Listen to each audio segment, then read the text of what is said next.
เค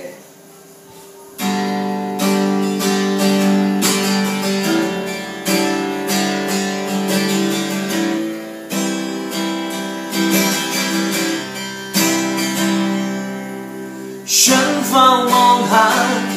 คนที่หน้าตาเหมือนเธอทรงผมคล้ายเธอแต่งตัวเหมือนเธอฉันเพียงต้องการ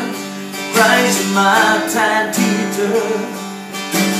แต่มันก็คงจะเป็นไปไม่ได้ก็เลยได้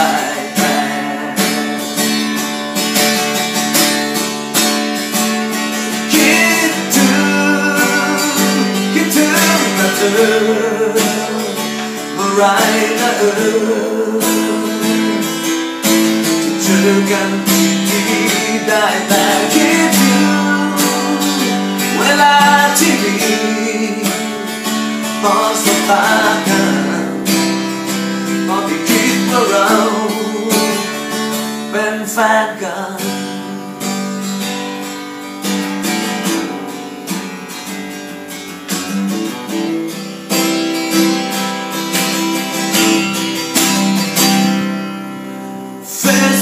ของเธอ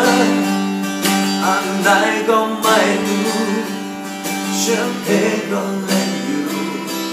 ก็ไม่ได้สนใจใครอินสตาแกรมอันไหนไม่แน่ใจไลน์บอกหน่อยได้ไหมเบอร์โทรเธอหายก็เลย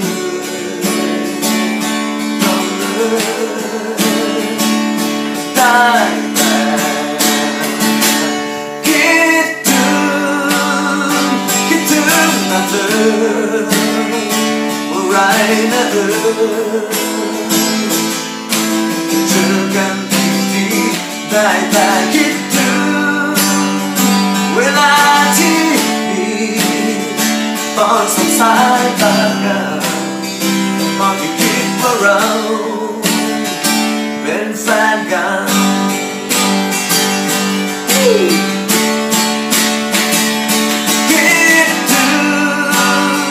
คิดถึงนะเธอเมื่อไรนะจะเจอกันอีกทีได้แต่คิดถึงเวลาที่มีตอนสบสายตากันตอนที่คิดว่าเรา